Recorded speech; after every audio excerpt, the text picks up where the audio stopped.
Bueno, hoy vamos a empezar con lo que es la introducción al pensamiento económico. Vamos a ver la primera parte de esta unidad. El ser humano se mueve, se realiza, enmarcado en dos mundos, un mundo físico y un mundo social, es decir, su relación con la naturaleza, con lo que lo rodea, y su relación con los demás individuos. Estos dos mundos, físico y social, provocan desequilibrios o carencias que nosotros vamos a llamar necesidades, que se manifiestan como un deseo, ¿sí? Un deseo de obtener algo que satisfaga esa necesidad. Y esto lleva a la disposición a contrarrestar esa necesidad. Podríamos decir, el hombre lucha por la subsistencia. Estas necesidades se presentan como carencias,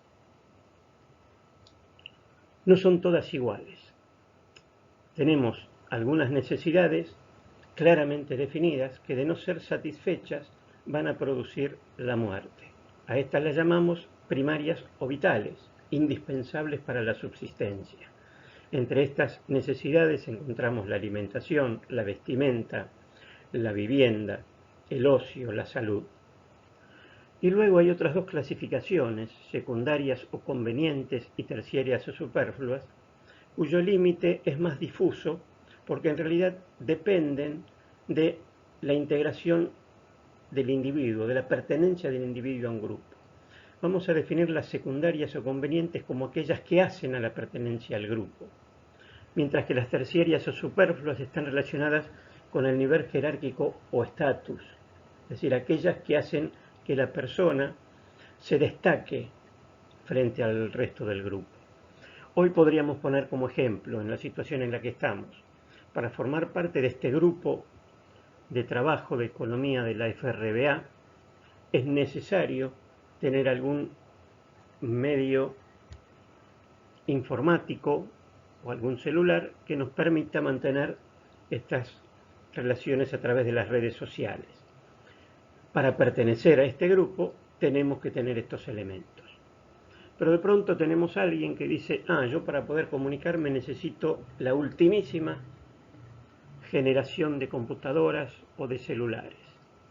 Obviamente, tener la última generación no hace a la pertenencia al grupo, sino que hace que nos destaquemos del resto.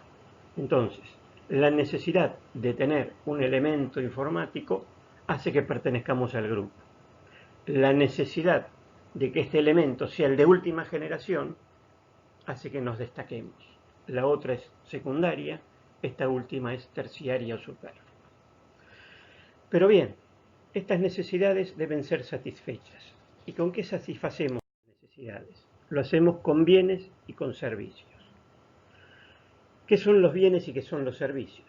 Bienes son los medios materiales capaces de satisfacer nuestras necesidades, mientras que servicios son prestaciones que pueden realizar las personas o los objetos materiales o ambos y que satisfacen las necesidades.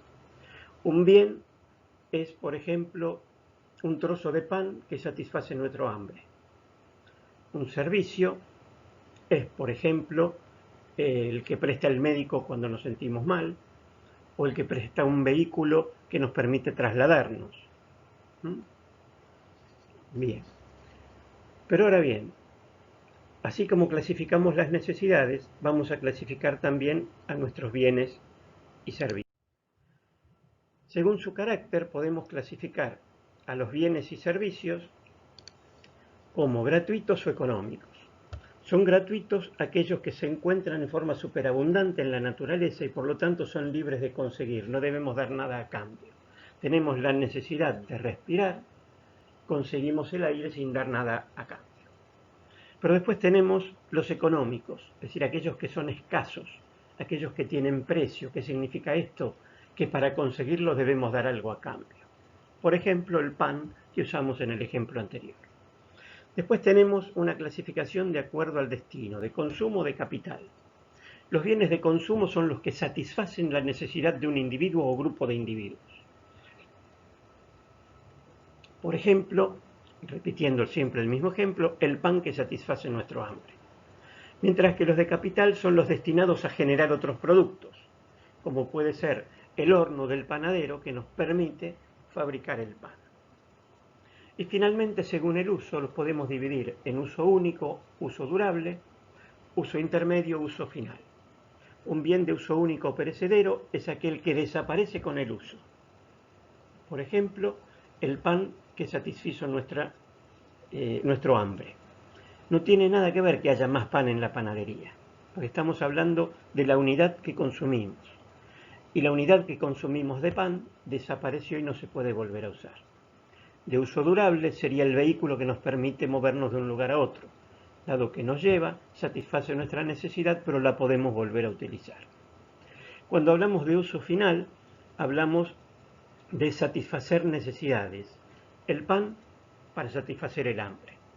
Cuando hablamos de uso intermedio, hablamos de bienes que se utilizan para producir otros bienes, como podría ser el horno del panadero o la harina para producir el pan. Estas 4 clasificaciones se mezclan entre ellas, pudiendo tener bienes de uso único intermedio, de uso único y final, durable intermedio, durable y final. Los dejo a ustedes para que clasifiquen, busquen ejemplos de cada una de estas 4 posibilidades de combinar las clasificaciones según el uso. Ahora bien, ¿cuál es el problema con el que se va a encontrar la economía? Que las necesidades son ilimitadas, como lo dice esta ley de las necesidades, en número. ¿Esto qué significa? Significa que satisfecha una necesidad aparece otra, y satisfecha esta aparece una más. Es decir, siempre tenemos alguna necesidad por satisfacer. Así es como, por ejemplo, nosotros en un momento tenemos hambre, comemos, tenemos sed, bebemos, tenemos ganas de ver una película, la miramos, entonces a lo mejor nos vuelve a aparecer sed, y así continuamos en el día a día con una necesidad detrás de otra. Son ilimitadas, pero por suerte limitadas en capacidad. Esto significa que pueden ser satisfechas cada una de ellas. Y acá no me estoy refiriendo todavía a si tenemos o no los recursos. Hablo de las necesidades. Las necesidades son ilimitadas porque siempre aparece alguna nueva, pero todas ellas pueden ser satisfechas. ¿Y dónde está el problema? El problema está en que así como las necesidades humanas son ilimitadas, los recursos son limitados. Es lo que en la economía llamamos escasez. Y aquí es donde tenemos el problema. ¿Cómo hacemos para resolver una cantidad de necesidades ilimitadas con recursos que son limitados o escasos? Y en este principio que llamamos principio de escasez se sintetiza el problema económico, hablando del deseo de la gente de adquirir una cantidad de bienes y servicios mayor que la disponible. Esto nos lleva a tratar de modificar esos medios útiles y escasos disponibles para obtener la satisfacción de la mayor cantidad de necesidades posible. Y este esfuerzo destinado a esto es lo que llamamos actividad económica, que la podemos dividir en producción, distribución y consumo. Pero esta escasez, esta actividad se ve condicionada, entre otros principios, por el principio de conveniencia, que dice que cuando tomamos la decisión de hacer algo, lo hacemos bajo la premisa de que luego de hacerlo estaremos mejor que antes. Es decir, siempre que tomamos una decisión es porque creemos que después vamos a estar mejor. Y ojo que hablo de creer. Esto no significa que finalmente esto resulte así. Pero nunca tomamos una decisión económica esperando estar peor después. Y el otro principio que nos condiciona es el de eficiencia.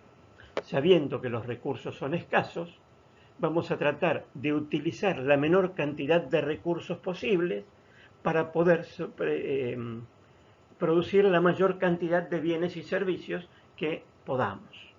Esto es el principio de eficiencia.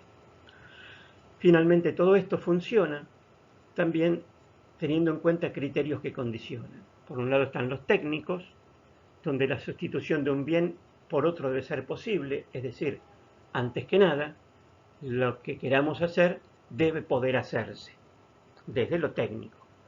Los económicos, que nos llevan a usar la menor cantidad de recursos posibles, o sea, tiene que ver con la eficiencia. Y finalmente, otros principios que no son económicos y por eso los llamamos superiores, que tienen que ver con la moral, la religión, las creencias políticas, la ética, etc.